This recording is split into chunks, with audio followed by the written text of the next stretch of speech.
In this lesson, I'll give you an overview of the Media and Camera chapter, and we'll look at these capabilities in some API demos. Now, mobile devices have become, in part, multimedia recorders and players for audio and video. Android includes APIs to leverage these capabilities and incorporate them into your apps.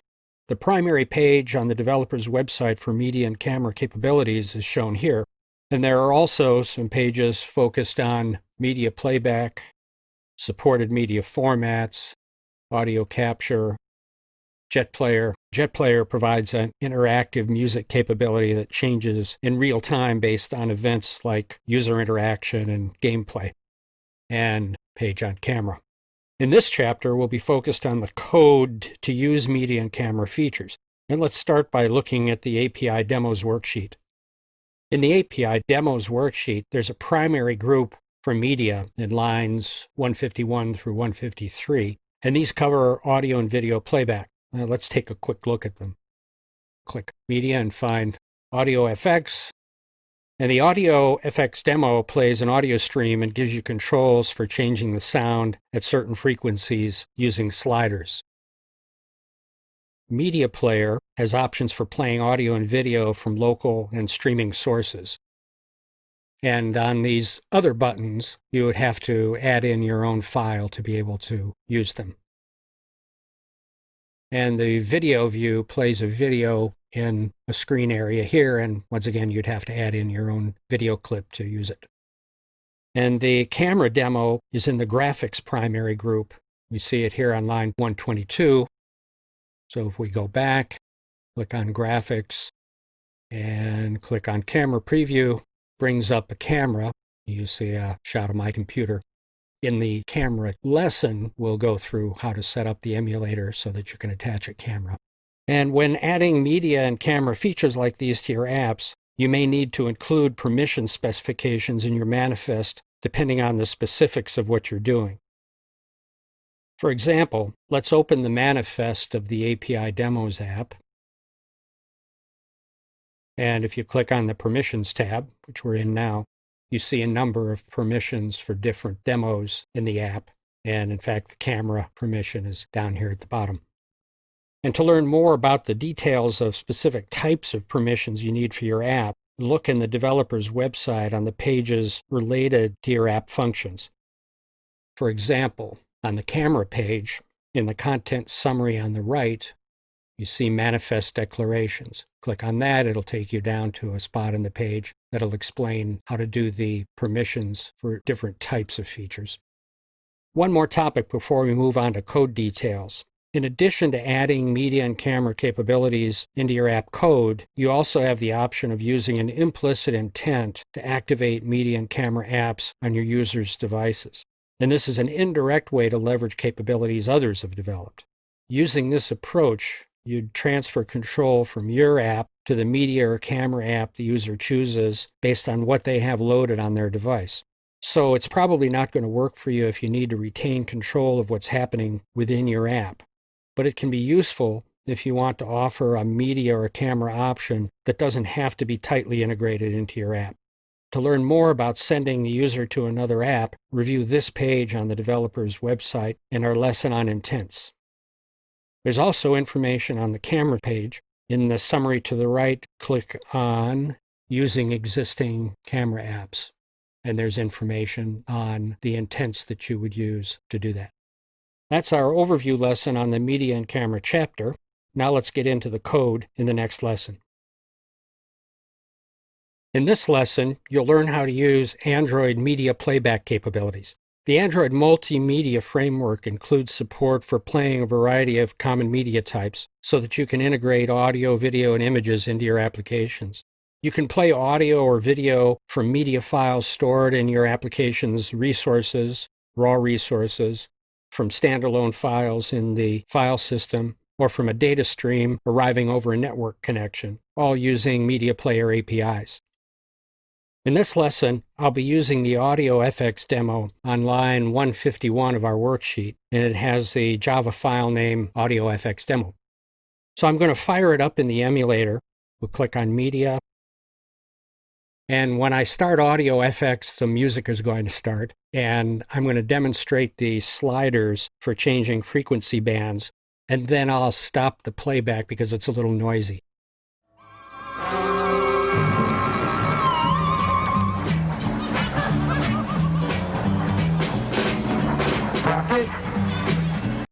Now let's open the Java source file. In the Media folder, we'll open Audio FX Demo. Line 44 declares the Audio FX Demo activity. Line 45 declares a tag for log messages. Line 47 defines the height of the visualizer row, and that's the row that holds our visualizer waveform here. Lines 49 through 51 define some very useful variables from the media player, visualizer, and equalizer classes that we'll see used in the code below. Lines 53 through 55 define variables we'll use to create our layout. Lines 57 through 93 define the onCreate method. Line 61 sets an audio stream whose volume can be changed using volume controls. Line 63 through 69 initialize the display. Line 72 creates a media player object using the file test_cbr as the audio to play. So if we look in the resources folder and open the raw folder, we see the test_cbr file here, and it's an MP3 file. So back in the source, line 73 puts out a log file message with the audio session ID included. 75 and 76 use two methods we'll see below to set up the visualizer and equalizer. Line 80 enables the visualizer. 85 through 87 set up a listener for the completion of the audio, and when it's detected, disables the visualizer.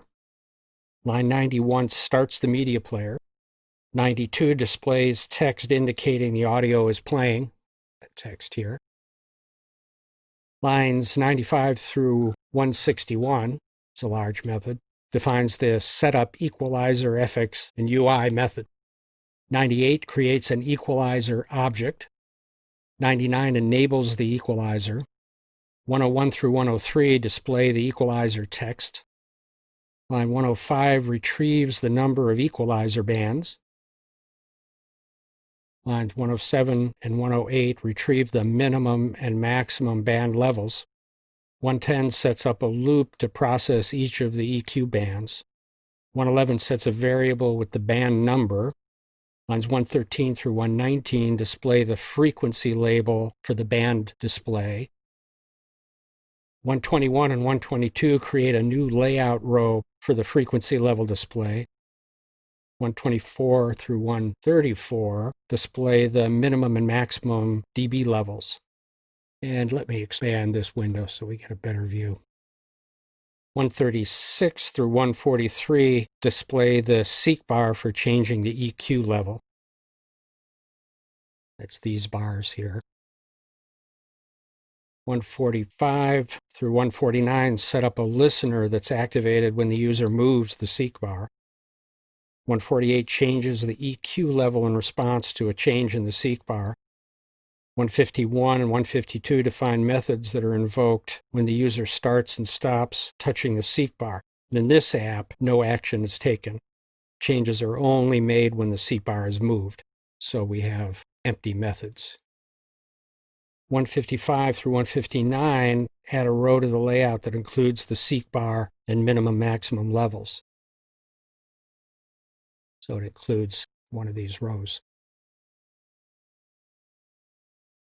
163 through 183 define the method to set up the equalizer waveform display at the top here. 166 creates a visualizer view object based on the visualizer view class defined below that we'll look at in a minute. It's the object that draws the frequency line at the top. And this method extends the view class as we see in 202. Lines 167 through 169 set layout parameters for the visualizer. 170 adds the visualizer view to the layout. 173 creates a visualizer object and attaches it to the media player. 174 sets the size of the capture range, and this is the number of bytes used for sampling the frequency. 175 through 182 set up a listener for waveform capture events. And the syntax here in the statement is a bit confusing. Notice that the parameter specifications for set data capture listener extend all the way down to 182. If we hover over the set data capture listener, we can pull up an explanation of its parameters. We have a listener, the on data capture listener that's been registered. We have the rate in millihertz at which the capture should be updated. We have the waveform, which is true if a waveform capture is requested. And the on waveform data capture method will be called on the on data capture listener interface. And FFT is true if a frequency capture is requested. And the on FFT data capture method would be called the on data capture listener interface. So in line 182, we find the last three of those parameters: the rate, the waveform capture, which we're setting to true, and the FFT we're setting to false. And these lines are setting up the listener. Lines 185 through 195 define the on-pause method that releases resource if the activity is finishing and the media player exists. Lines 202 through 252, all the way down here, define a class and methods to draw waveform data received from the on waveform data capture method. And it uses graphics capabilities covered in our lesson on canvas graphics, so we won't go through this code line by line. Now that's our lesson on media playback. As you saw, there are a lot of little details you need to attend to in implementing these capabilities. The demo we covered should give you a great start at understanding how to create your own media playback app. In this lesson, you'll learn how to use camera capabilities in Android. The Android framework includes support for various cameras and camera features available on devices, allowing you to capture and display pictures and videos in your applications. This page on the developer's website in the API guides provides a good overview of camera capabilities. And we're going to use an API demo to learn how to access camera capabilities.